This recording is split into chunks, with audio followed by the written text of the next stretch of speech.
Then the Lord said to Moses, "Go to Pharaoh, for I have hardened his heart and the hearts of his officials, so that I may perform these signs of mine among them, that you may tell your children and grandchildren how I dealt harshly with the Egyptians and how I performed my signs among them, and that you may know that I am the Lord."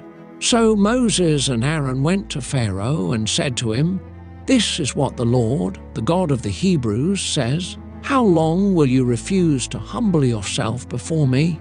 Let my people go, so that they may worship me.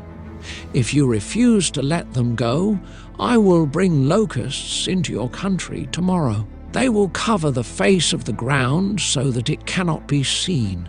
They will devour what little you have left after the hail, including every tree that is growing in your fields. They will fill your houses and those of all your officials and all the Egyptians, something neither your parents nor your ancestors have ever seen from the day they settled in this land till now."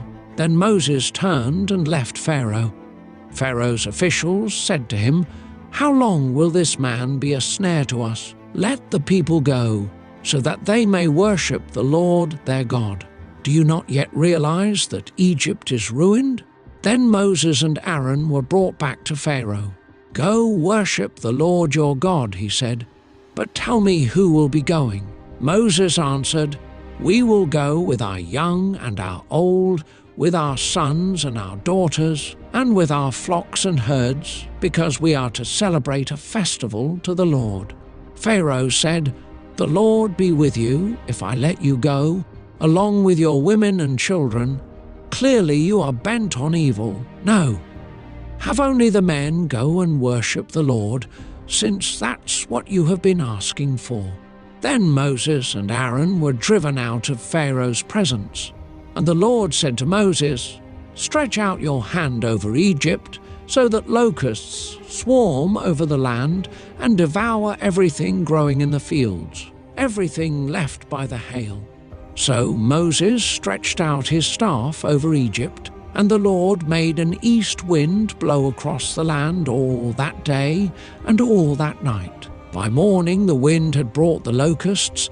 They invaded all Egypt and settled down in every area of the country in great numbers. Never before had there been such a plague of locusts, nor will there ever be again. They covered all the ground until it was black. They devoured all that was left after the hail, everything growing in the fields and the fruit on the trees. Nothing green remained on tree or plant in all the land of Egypt. Pharaoh quickly summoned Moses and Aaron and said, "I have sinned against the Lord your God and against you. Now, forgive my sin once more and pray to the Lord your God to take this deadly plague away from me."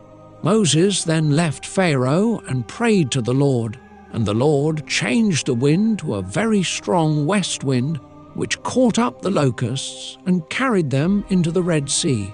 Not a locust was left anywhere in Egypt, but the Lord hardened Pharaoh's heart, and he would not let the Israelites go. Then the Lord said to Moses, "Stretch out your hand toward the sky, so that darkness spreads over Egypt, darkness that can be felt." So Moses stretched out his hand toward the sky, and total darkness covered all Egypt for 3 days. No one could see anyone else or move about for 3 days. Yet all the Israelites had light in the places where they lived. Then Pharaoh summoned Moses and said, "Go, worship the Lord. Even your women and children may go with you. Only leave your flocks and herds behind." But Moses said, "You must allow us to have sacrifices and burnt offerings to present to the Lord our God. Our livestock, too, must go with us.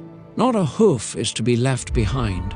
We have to use some of them in worshipping the Lord our God, and until we get there, we will not know what we are to use to worship the Lord."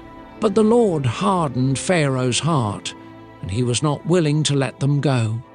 Pharaoh said to Moses, "Get out of my sight. Make sure you do not appear before me again." The day you see my face, you will die. Just as you say, Moses replied, I will never appear before you again. I think it's better to pray.